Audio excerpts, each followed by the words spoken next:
In this video, I'll show you 4 steps to make your personal brand effective and powerful. If you're not already a subscriber, be sure to subscribe so that you can learn how to move your communications and branding to the next level.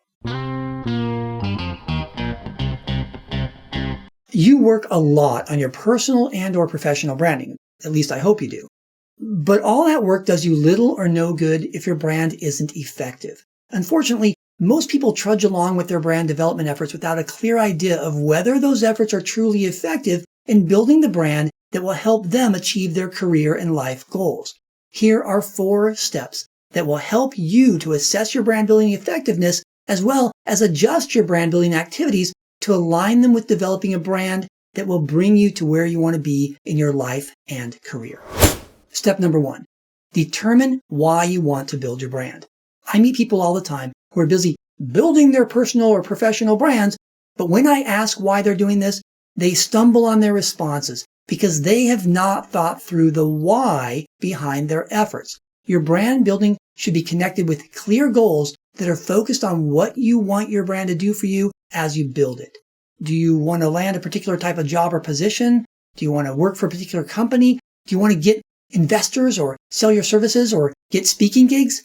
Before you can ever determine whether your brand building is effective, you need to determine where you want that brand to take you.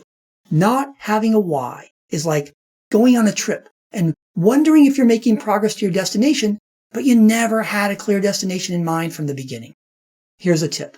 Be explicit in writing down how your brand will help you reach your goals, and be willing to write multiple goals. A strong personal brand can help you in numerous ways. The more reasons you write down, the more motivation you'll have to conduct the daily, weekly, and longer-term activities that'll help build your brand. Step number 2, construct meaningful measures and connected KPIs.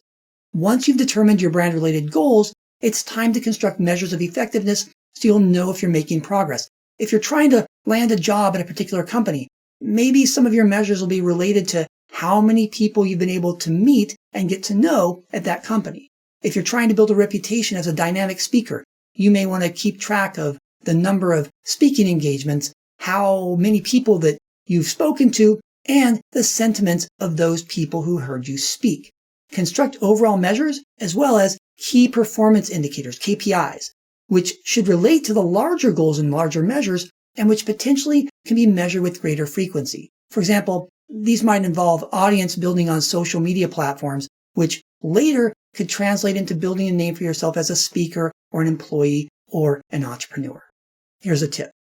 Repeatedly test to see that your KPIs are indeed connected to your larger measures and goals. Sometimes people select KPIs that are unrelated to their goals, which can throw them off track instead of keeping them headed to their desired destinations. Step number 3, conduct regular assessments of brand effectiveness.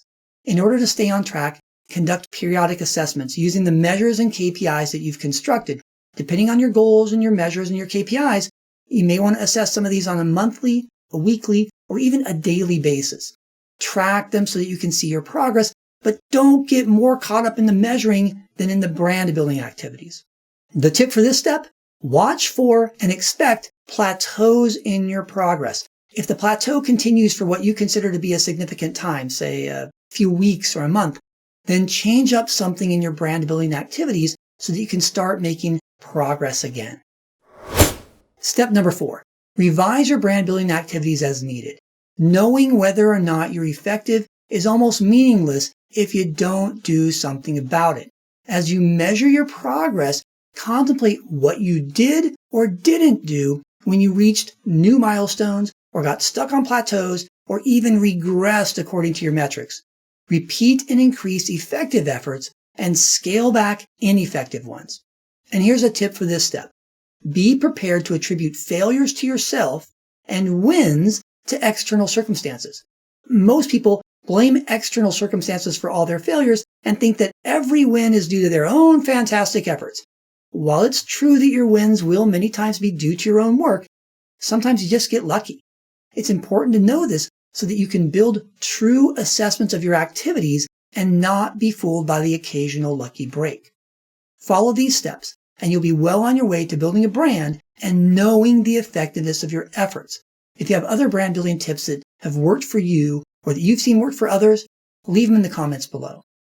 Remember, to know that your brand building is effective, you need to determine your why, construct meaningful measures, assess regularly, and revise as needed.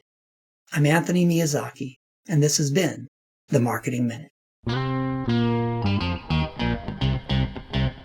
If you know someone who would find this video helpful, share with them right now.